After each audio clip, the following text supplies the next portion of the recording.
Hello साथियों, गुरु ज्ञान channel में आपका स्वागत।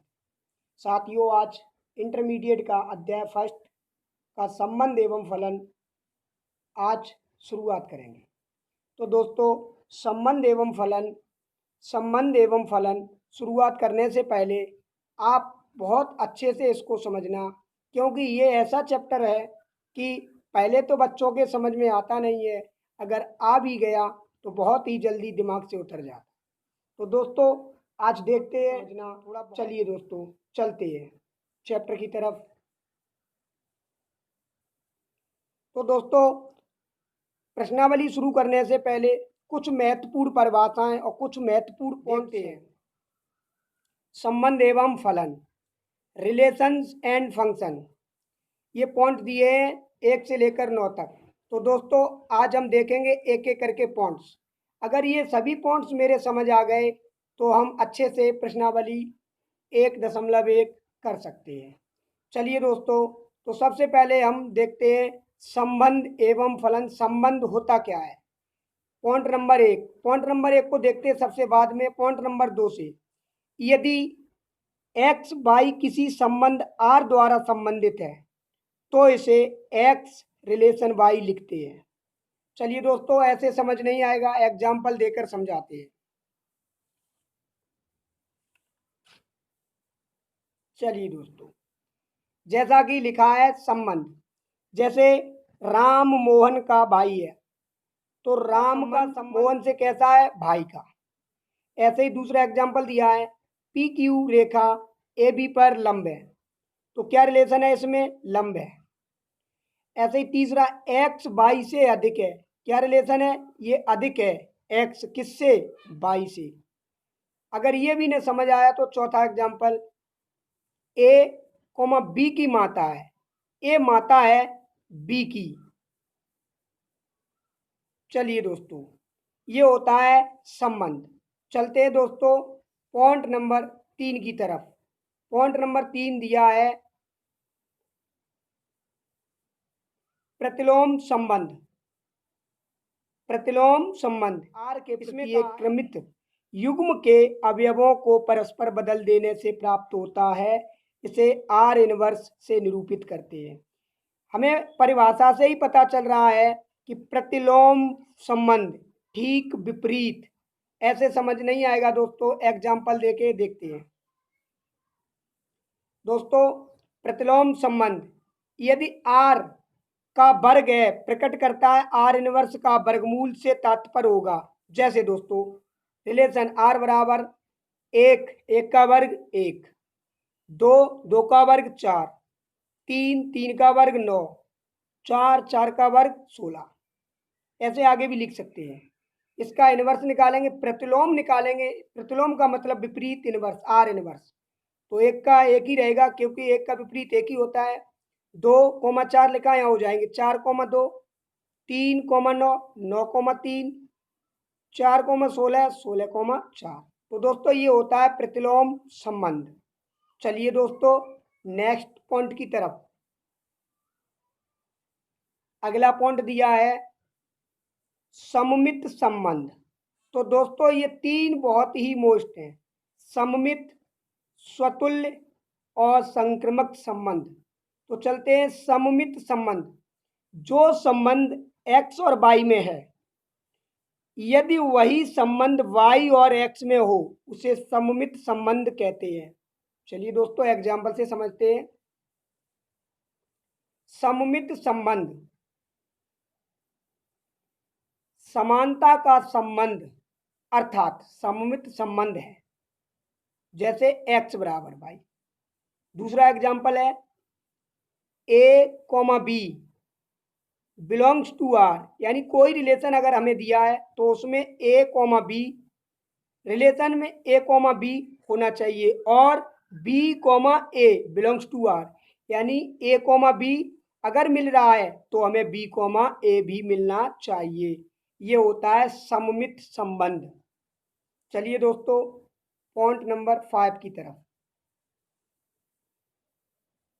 उसमें बोला है स्वतुल्य संबंध। समुच्चय ए पर संबंध आर इस प्रकार हो कि ए का प्रत्येक अवयव स्वयं से आर द्वारा संबंधित हो तो स्वतुल्य संबंध कहलाता है। चलिए दोस्तों, शायद परिभाषा पढ़ के आपके समझ ना आया हो, एग्जाम्पल से देखते हैं। स्वतुल्य संबंध, संबंध रेखा एक्स वाई के समांतर है, एक्स वाई के समांतर है, स्वतुल्य है क्योंकि रेखा एक्स स्वयं के भी समांतर है।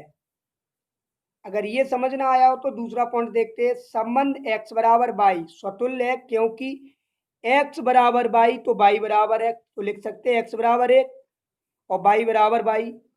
अगर ये भी नहीं समझ आया तो नीचे देखते हैं दोस्तों, ए कोमा ए यानी समान संख्याएं एक्स और वाई की दोनों समान हो, बिलोंग्स टू आर रिलेशन में दोनों बराबर हो, और या बी कोमा बी या सी कोमा सी यानी दोनों संख्याएं एक्स कोमा वाई के वैल्यू दोनों बराबर होनी चाहिए। A comma a, b comma b, c comma c belongs to R में होनी चाहिए। तो ये होता है स्वतुल्य संबंध। चलिए दोस्तों, पॉइंट नंबर 6 की तरफ चलते हैं। इसमें बोला है संक्रमित संबंध, यदि जो संबंध एक्स और वाई में है और वही संबंध वाई और जेड में हो तो वही संबंध एक्स और जेड में हो जाए, उसे संक्रमिक संबंध कहते हैं। चलिए दोस्तों, एग्जाम्पल से समझते हैं इसको भी।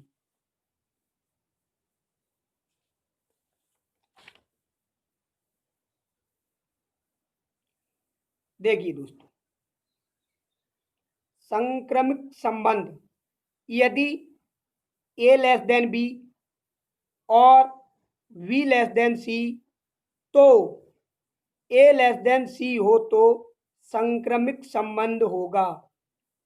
अगर ये पॉइंट ना समझ आया हो, दूसरा पॉइंट देखते हैं। एक्स बराबर वाई कोमा वाई बराबर जेड या जेड बराबर एक्स तो संक्रमिक संबंध होगा, या एक्स बराबर वाई बराबर जेड बराबर एक्स यानी एक्स वाई जेड के तीनों मान बराबर होने चाहिए।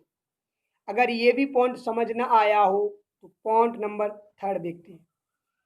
A comma b belongs to R यानी जो रिलेशन दिया हो उसमें ए कोमा बी हो, comma b comma c belongs to R ये हो। अगर ये दोनों हो तो a comma c belongs to R होना चाहिए, तो ये संक्रमिक संबंध होगा। चलिए दोस्तों, अगले पॉइंट की तरफ। आगे क्या बोला है?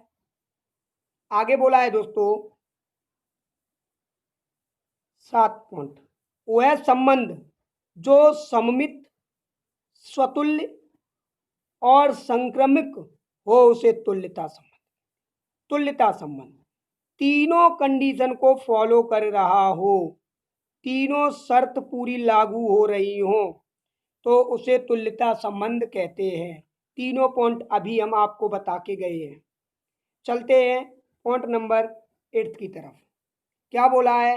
यदि कोई प्रतिचित्रण अंतर्क्षेपी भी हो और एकैकी भी हो तो उसे एकैकी अंतर्क्षेपी प्रतिचित्रण कहते हैं।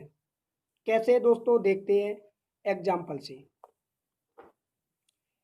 एकैकी अंतर्क्षेपी प्रतिचित्रण, मान लिया यदि ए बराबर ए बी सी, बी बराबर 1 2 3 4 तो एफ एक्स बराबर 1 यानी एफ ए की वैल्यू 1, वी की वैल्यू 2, सी की वैल्यू 3, डी इसमें नहीं है तो 4 को हम छोड़ दें।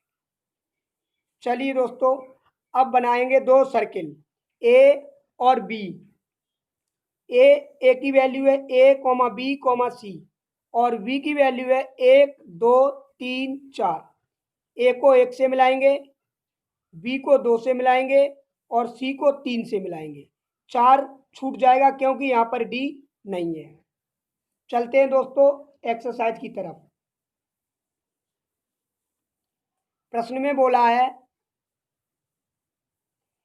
बोला है निर्धारित कीजिए कि क्या निम्नलिखित संबंधों में से प्रत्येक स्वतुल्य सममित तथा संक्रमित हैं।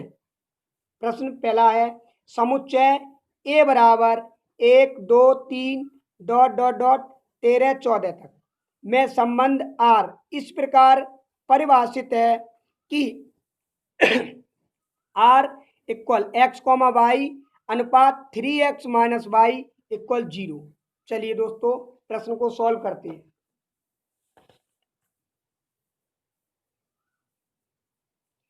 प्रश्न में बोला है ए बराबर दिया है 1 2 3 4 dot dot dot dot 13 comma 14 है। दोस्तों क्या पूछा है में संबंध आर इस प्रकार परिभाषित है कि आर बराबर दे रखा है दोस्तों x comma y 3x minus y equal 0। चलिए दोस्तों आर बराबर रिलेशन पहले निकालते हैं। तो एक समीकरण दिया है इसे हम लेंगे 3x minus y equal 0। X की वैल्यू ये है दोस्तों, एक्स की वैल्यू यहाँ लगाएंगे, एक वैल्यू यहाँ पुट करेंगे तो आपका आंसर यानी एक्स की वैल्यू आप लगाएंगे 1 तो वाई का मान मिलेगा हमें 3 क्योंकि वाई को पक्षांतर करेंगे प्लस की हो जाएगी तो 3। इसी प्रकार एक्स की वैल्यू लगाएंगे 2, एक्स की वैल्यू लगाएंगे 2 तो वाई की वैल्यू मिलेगी हमें 6। इसी प्रकार 3 वैल्यू लगाएंगे तो हमें मिलेगा एक्स की वैल्यू 3 लगाएंगे तो मान मिलेगा 3 का 3 में गुणा जब करेंगे तो 9। इसी प्रकार 4 लगाएंगे 4 कोमा 12 अंतिम तक 12 13 14 तक 13 कोमा 39 और एक और बचेगा आपका 14 कोमा 42। दोस्तों आर बराबर ये वैल्यू निकल गया। अब देखते हैं क्या पूछा है। उसने पूछा है कि प्रत्येक स्वतुल्य सममित तथा संक्रमित है या नहीं है। नंबर एक उसने पूछा है दोस्तों स्वतुल्य, पहले स्वतुल्य। नंबर 2 सममित।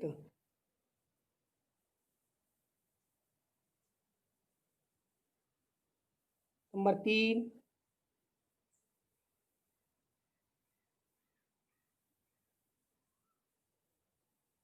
संक्रमक।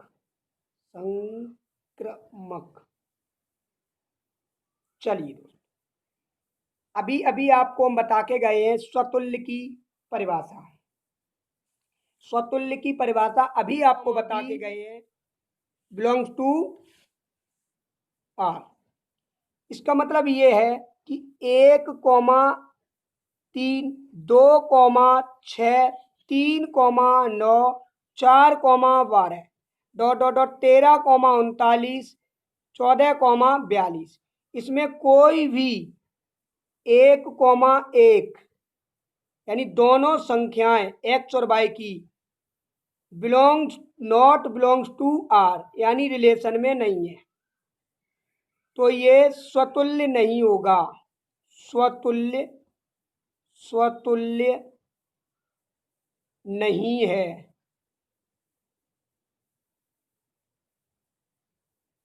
दोस्तों दूसरा सममित, समानता का संबंध अर्थात सममित संबंध।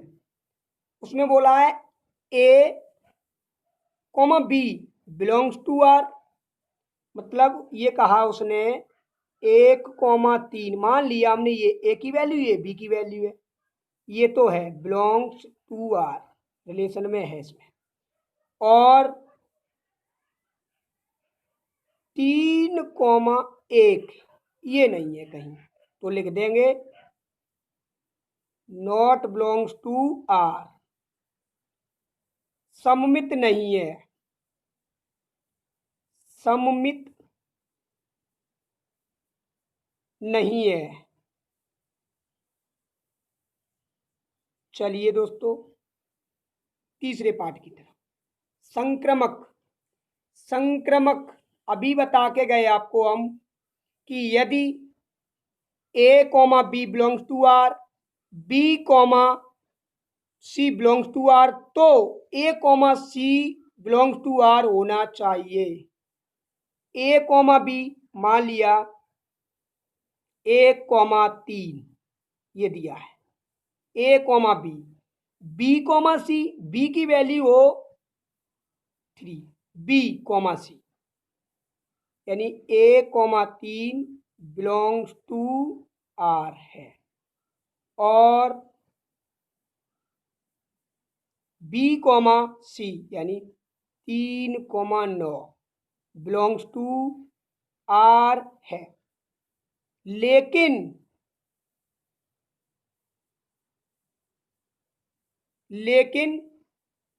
पूछा उसने ए कॉमा सी, ए की वैल्यू और सी की value 1,9 not belongs to R, क्योंकि 1,9 रिलेशन आर में या कहीं नहीं, 1 से लेकर 42 तक कहीं नहीं दिखाई देगा, है नहीं। तो 1,9 नॉट बिलोंग्स टू आर, अतः संक्रमक भी नहीं है, संक्रमक भी नहीं है। चलिए कि आपको ये प्रश्न और इसके सभी पॉइंट्स समझ आए होंगे। अगर कुछ डाउट क्लियर ना हुआ हो तो हमें कमेंट बॉक्स में ज़रूर बताएं, और फिर मिलेंगे नेक्स्ट वीडियो में। तब तक के लिए धन्यवाद।